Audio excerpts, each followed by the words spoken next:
Good morning, everyone. Welcome to a Brilliant Businesses podcast. My name's Nick Bryant, and I'm really pleased because I'm out and about today, and I'm at the Velo Works with Mike Cook. How you doing, Mike? Good, Nick. Good to see you. Yes, good to see you. Thank you for inviting me in. Now, the Velo Works, essentially a bike repair shop. Yep. We're on Powder Mill Lane in Tunbridge Wells. On your website, it says your modern bike servicing solution. Yep. And there's some really cool bikes on your website as well. Yep. But Mike, can we go back and you tell us how it all started, how you turn your passion into your career, if you like? Yeah, sure. So from a very young age, I've always been into cycling and really enjoyed that element of it. And as the years went on, as I sort of tended to get closer to the end of secondary school, wasn't particularly interested in schooling itself, but was really keen to make a success of myself, and I really thought that if I could do that through my passion, then that would be great, and it'd give me a good drive to really succeed. I did pursue that actually, and my first job was sort of late '98. Feels like a long time ago now, actually. Yeah. And that was with Evans Cycles in London. Many people in cycling will know that brand. Yes, I've heard of them. They're kind of nationwide.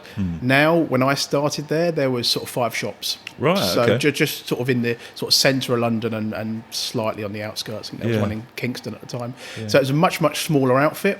And I was sort of 15 and a half. And I actually it's pretty old school. I actually wrote a handwritten letter, actually. Yeah, well, unheard of these days, I'm sure. Yeah.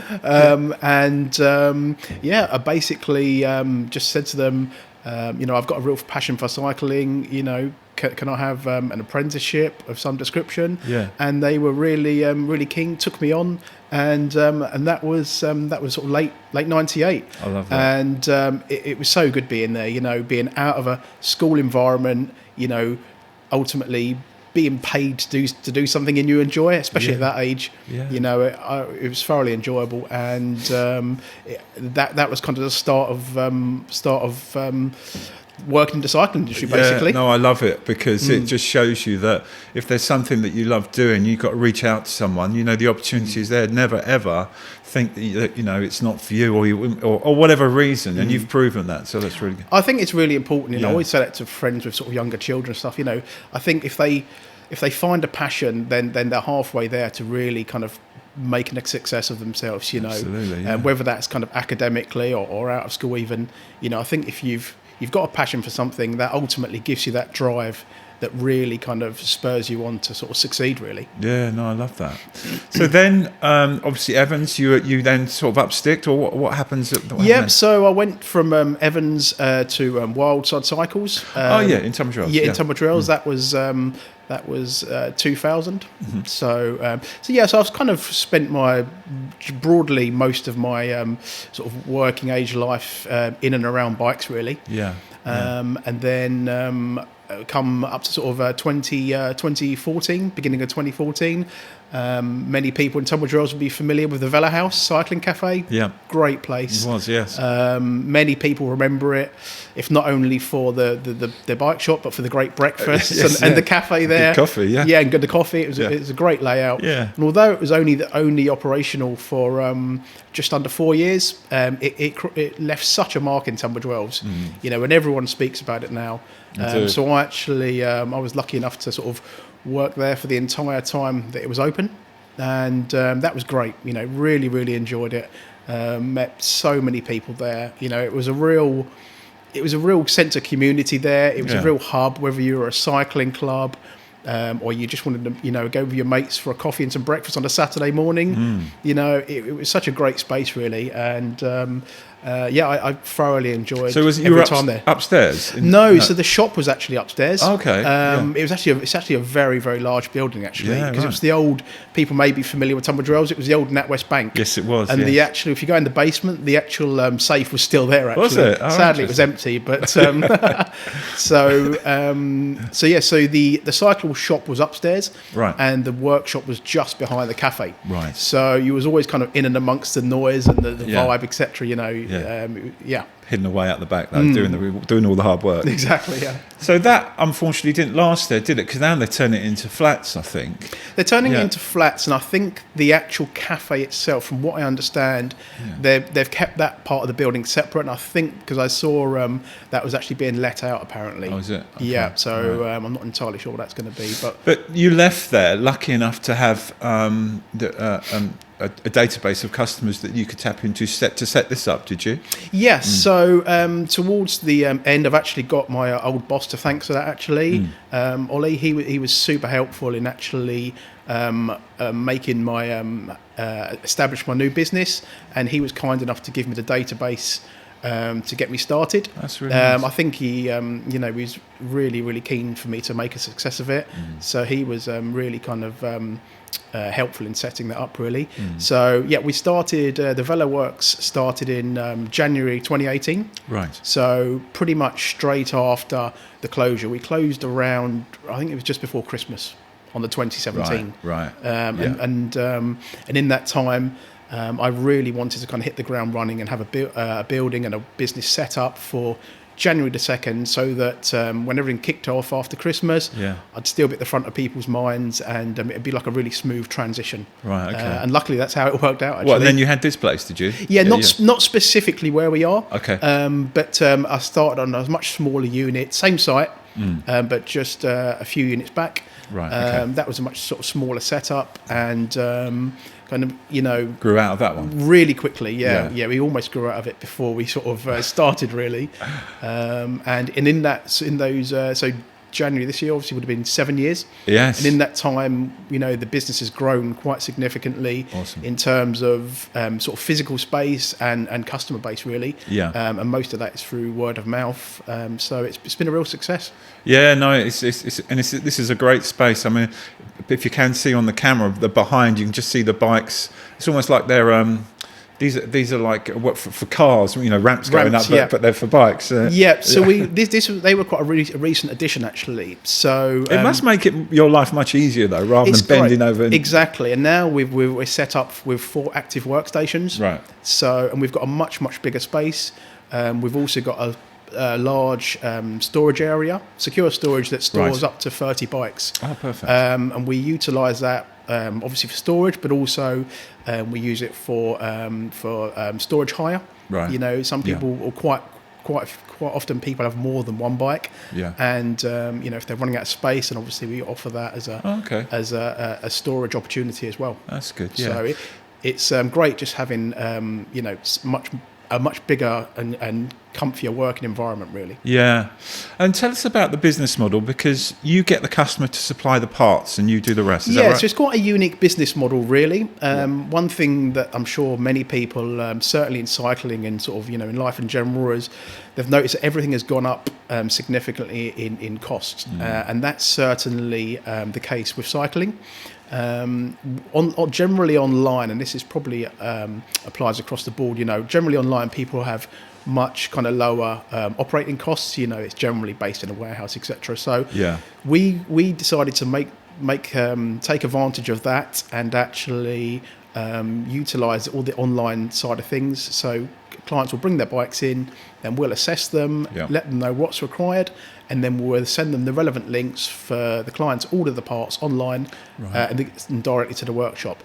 So generally the parts are about 30 to 40% cheaper online. So if you're having your bike in for an annual service, typically you would save 30 to 40% on something that would normally cost £200 to £300 on a full service of parts, etc. So it makes quite a significant difference. Yeah, because businesses would put their markup on it, wouldn't they? Exactly. And if you look in traditionally in a bike shop, they'll have much higher business rates, etc. So ultimately that cost has got to be clawed back. So they'll be charging retail prices as opposed to online. You've got a much more competitive market online.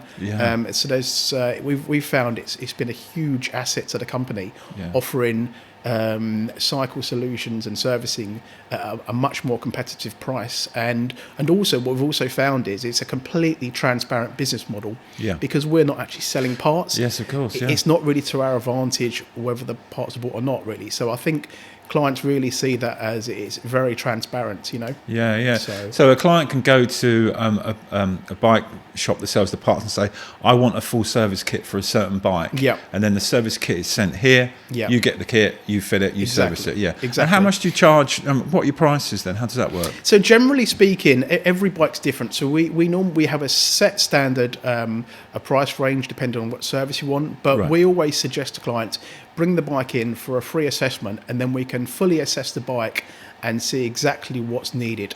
And then we run through a consultation with the client saying, we've assessed the bike fully, these are the parts that are needed, and also this particular service is best suited to what condition the bike's in, really. Right. Okay. So, and then if there's anything sort of bespoke, they can think like, oh no, they've been out the weekend and something's happened. Exactly, they can just bring it in and say, Mike, I'm not sure what's happened here, and you've probably seen it before anyway. Yeah, definitely. And we also, a thing that I think is often overlooked in business, and we really take really seriously, is the comms. I think the communication is so important, and for that reason, we decided to move our comms all the way directly to WhatsApp. Okay. And that has been a real asset to the business, really, because it gives people a really efficient means of communication, and they also know that they can get in touch, day or evening. Yeah. They know they get a response, and I think it seems to be very much overlooked in business these days. Doesn't it? Communication. I often hear people are trying to get in touch with a certain business, so they won't reply, they don't respond. They may get an email 2 or 3 days later. Yeah. I just think that's such a inefficient way to run a business. And I see businesses, still very competitive, and I think it's an asset that's often overlooked. Yeah, I agree, and I think some businesses just take on far too much, and therefore they can't get back to you within a week, and then they lose customers. And 100%, 100%. I wish everyone was more like you. But to be honest, it's quite a straightforward model, really. I mean, the marketing guys that work that helped me with the business, they actually incorporated just a QR code for WhatsApp into our business cards. Right. Okay. So you scan the QR code from the card, and it takes you straight to WhatsApp. Yeah. So it's super easy to use. We've also got a link on our website as well, and people just know it's a really kind of efficient way of keeping in touch with progress on their bikes. Yeah, people like that. Yeah. And cycling clubs, because there's a big cycling club in Tunbridge Wells. There's Southborough, isn't there? Yes, Did you tap into that? Yes, the Southborough Wheelers are the main club. There's also one sort of based in Hildenborough, which is Kent Velo Girls. Okay. There's also Loop Cycling, St John's based. So there's quite a few clubs around. And they all know you, and they use you. We've all got a relationship. We also offer 10% off of service into local cycling clubs as well. Okay. And yeah. Is there any clubs out there that don't know about you that you know of that you're trying to tap into? Not really. Maybe on a much smaller scale, but generally the more kind of formal cycling clubs, I'm sort of fully aware of. Okay, how much do people spend on bikes these days? Because those ones on your website, they're not cheap. No. And do you deal specifically in high-end bikes, or can you repair any bike? Generally speaking, our kind of I suppose you'd like our bread and butter is high-end road bikes, really. Yeah. Because that was initially established that was the basis of the Velo House cycling cafe. Of course, yes. So that was where it really that's essentially what we're known for. Generally, that's our forte, and that's what we specialise in. Yeah. So that's kind of tend to what we stick to do, really. Yeah. And I guess they're the ones that they need the special service because they're the speciality of the bikes. And also they also require a lot of specialist tools as well. Yeah, right. Okay. So as the technology moves forward, which it is constantly in cycling, you've also got to keep up with trends, but also tooling requirements. As cycling kind of evolves, more specialist tools are needed. Yeah, I can imagine. If it's a bit like a high-end car dealership, if you don't have a certain tool or a certain software, you can't actually carry out the job efficiently. So we're very much into actually reinvesting back in the business with the latest tools and having all of the relevant tools and necessary software to make sure that every job can be carried out to the best it can possibly be. Yeah. So how many bikes do you, I don't want to say get through, or a month, or a repair a month or something? So we generally offer, generally how it works is all of our bookings are booked through Google Diary. Okay. And then we also, that's another good element of WhatsApp. When the booking is confirmed, a booking confirmation is sent through Google Diary through WhatsApp. Right. So clients have they have a recorded booking essentially. Yeah, it reminds them. Yeah, exactly. But we depending on the service and how comprehensive they are really. It's sort of difficult to say really, but I mean, our diaries are generally booked up for at least a week or 10 days in advance really. Okay, all right. But if you get that emergency call in, you can deal with it. I really think that's really important actually, Nick, to be honest with you. Yeah. I've heard scenarios from clients of they may have require a quick minor adjustment. They've gone into other bike shops, for a quick tweak that may take 5-10 minutes, and they've been told, it's a 4-week wait. I just think that's such an inefficient way to run a business. If people have a problem, I'm more, 99% of the time I'll say, look, come down now, and I'll look at it while you wait. Yeah. I think in business you've got to be adaptable, and you can't be complacent. I always feel that. It's best to go above and beyond, because if you get complacent about business, I think that's where, things can go wrong, and that business may not necessarily be there. Well, that word spreads so quickly, especially in any town. Tunbridge Wells is quite a small place, but everyone talks. Exactly. Especially within the bike community, I would have thought. Exactly, because, cycling is a very, very social thing. So if you're out on a club ride, quite often the conversation will come up, you're riding with weights. Where'd you get your bike fixed? Yeah. How's your bike running? Yeah. And also if there's a problem with it, if you're cycling along and there's a problem, your cyclist buddies or friends you're riding with are going to say, oh, your bike's making a bit of a noise, or why isn't that working properly? Yeah. So I think it's really, really important not to overlook doing the very best that you can offer, and that's really what we pride ourselves on really. Our Google rating is 100% 5-star. Nice. And we've got about, I think we're just over 100 reviews now. Have you? That's really good. That really helps. I think that's super, super important. When I set this business up, I wanted to offer the very, very best, the best service available, and actually engage in a relationship with people in terms of the customer service. People know who they're dealing with. Most of my clients are known on first name terms, right? And I think that's really important. Yeah, really. That's nice. Yeah.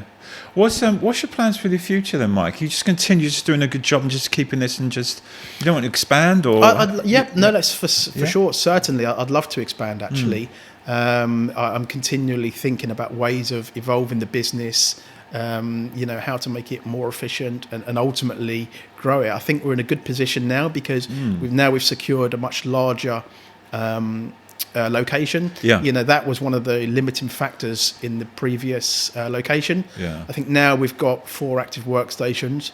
We are in a position where we can actually start to scale the business. Yeah, you could take people on, right? Yeah, exactly. That is ultimately the plan. Excellent. So is there an ideal client? Not really, necessarily. No. Or an ideal bike? To be honest, not really. To be honest with you, I mean, Tunbridge Wells is, people in Tunbridge Wells are very much into their cycling. Yeah. There's sort of at least 3 or 4 cycling clubs.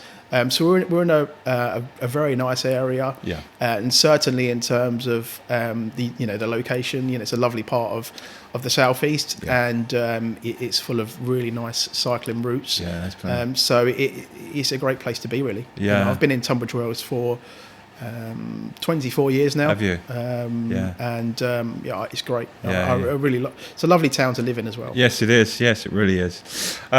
So if anyone's got any bike problems, whether it's servicing or anything wrong with their bikes, they just get in touch to you via the website, via the QR code? Or? Via WhatsApp. I mean, 9 times out of 10... And that number's on your website, is it? It is, Okay. 9 times out of 10, generally our work comes from recommendation. Yeah. So, if someone hasn't got my number, I'm sure they'll know someone who does have. That's generally how it works, really. Yeah.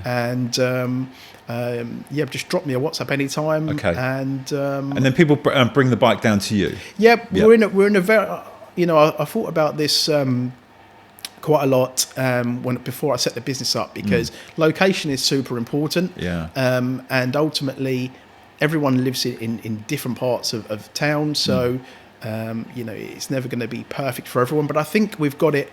I think we've got the right mix in terms of we're where we are. We're kind of in the centre of Tunbridge, between sort of the Tunbridge Wells end and the Southbourne Tunbridge end. Yeah. So we're generally quite central.